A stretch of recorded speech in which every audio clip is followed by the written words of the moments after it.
Hello, every asshole on the internet, and yes, you know who you are. Today, we will be comparing the Series X controller to the PS5 controller. Now, I know all you gamers have been waiting for this one, right? You guys have been waiting, well, which one's better, the Series X or the PS5? Can you please tell me?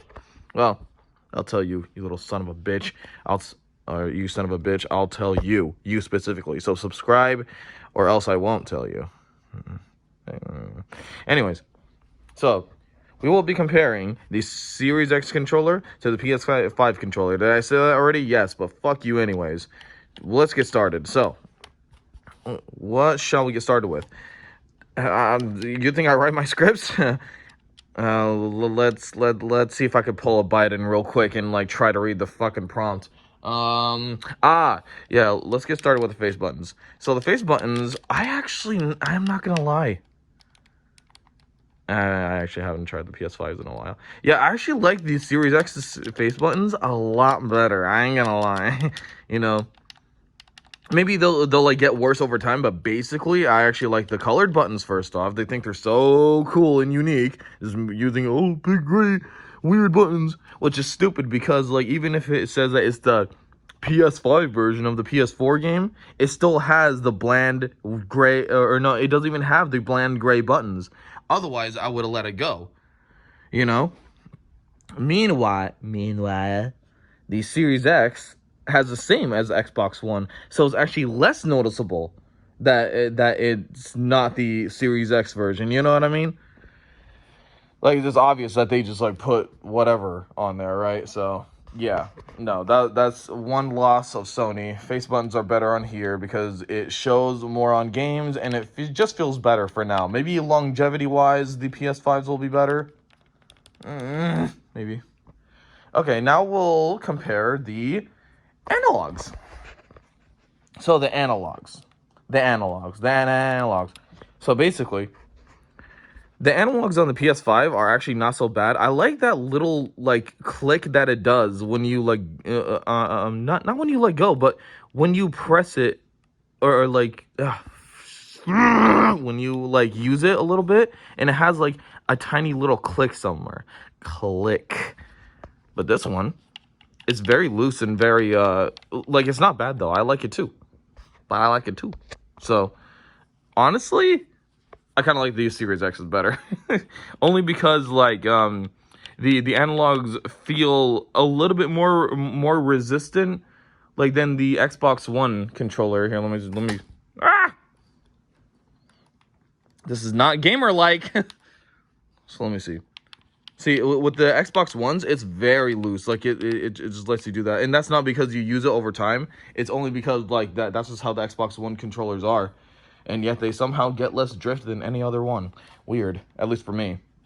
And the Series X has a little bit more resistiveness to it. That's what I noticed. And that's perfect, actually, because the Xbox 360 controller, if you guys don't know, that one also got like more of a resistive feel to it than the Xbox One as well. So I guess they kind of combined the two. And there you go. Oh, another thing about the Series X controller is that it also has a share button now, or something similar, where you could like record your gameplay or whatever. And now similar to the PS5, I believe. Yeah, right here. There you go. The Xbox One did not have it. Now with the Series X, they do. So, boom. Just pretend I throw it because I ain't gonna throw that shit for real. All right. Now let's compare the D-pad because you know we're that fucking worthless to waste our time with. So the D-pad on here is it's kind of like that like a thing that a random bitch on the beach would use to give herself a fake tan, kind of like that, right? So it's kind of like that. But I know people say that they hate this. I'm not gonna lie to you guys. I actually sort of like it. It's actually really satisfying to press on. It's like, and it's actually better and a lot less bland than the Xbox Ones right here, you know.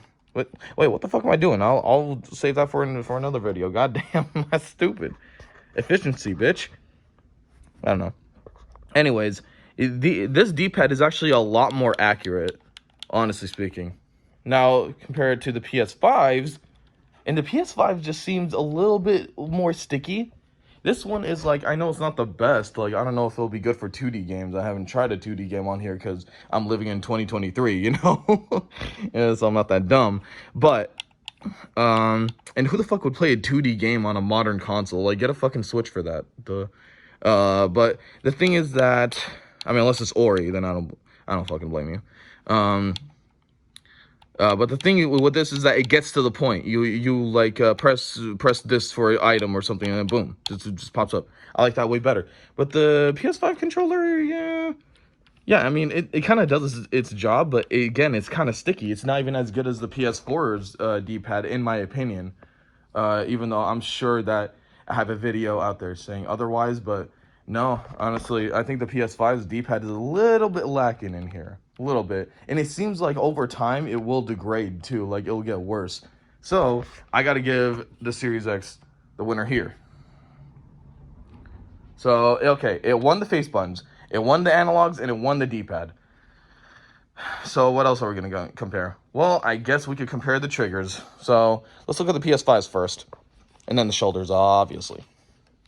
So, the triggers, actually pretty good. I love these way better than the PS4s. Yeah, no resisting, or the perfect amount of resisting, and it also has like adaptive triggers too, which I personally don't use. But hey, to each of their own. And then the shoulders here. The shoulders might be a little too clicky for my, or not clicky, but a little too sticky for my liking, honestly. Like, I know what they tried to do with it, but no, I don't like that. Meanwhile, the Series X, I think you guys guessed it, might win this one. Look.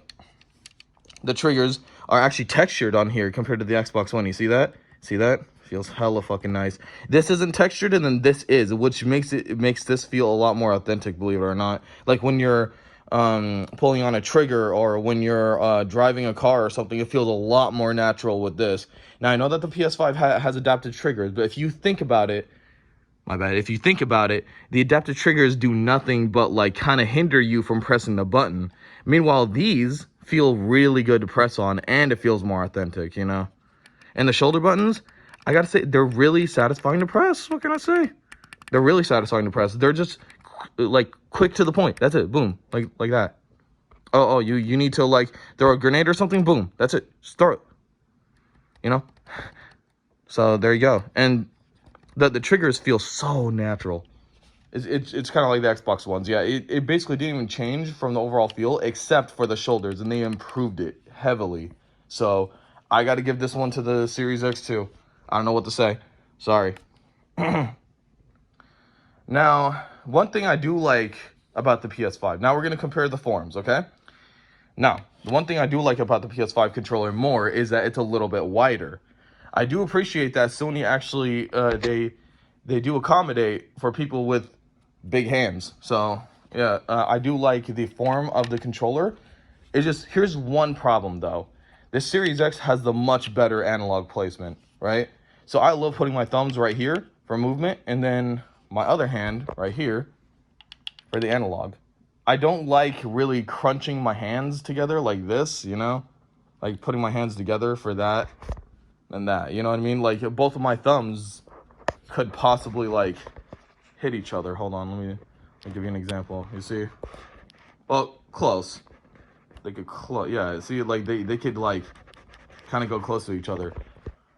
Anyways, like my hands, my thumbs will actually touch. They're fucking big. So or like for my size, yes, they're big.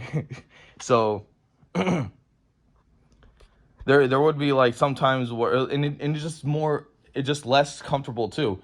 Like you have all this space, and you know you're not going to use the D-pad as much as the analog, so that's why. But I could understand, this is a tried and true tradition to PlayStation, and you know what, maybe I don't want them to change it, you know, even if I have the opportunity. But because of that, I can't lie and say that I prefer the PS5's analog placements over the Xbox Series X's. But I will say the size of the PS5's controller wins, because this is just an Xbox One controller size-wise. Like, this is just the Xbox One controller, but with more textures, I guess. So that's one thing. I kind of did wish that they made it at least a little bit wider. So the analog placement, Xbox One, or See what I did there? The Series X wins.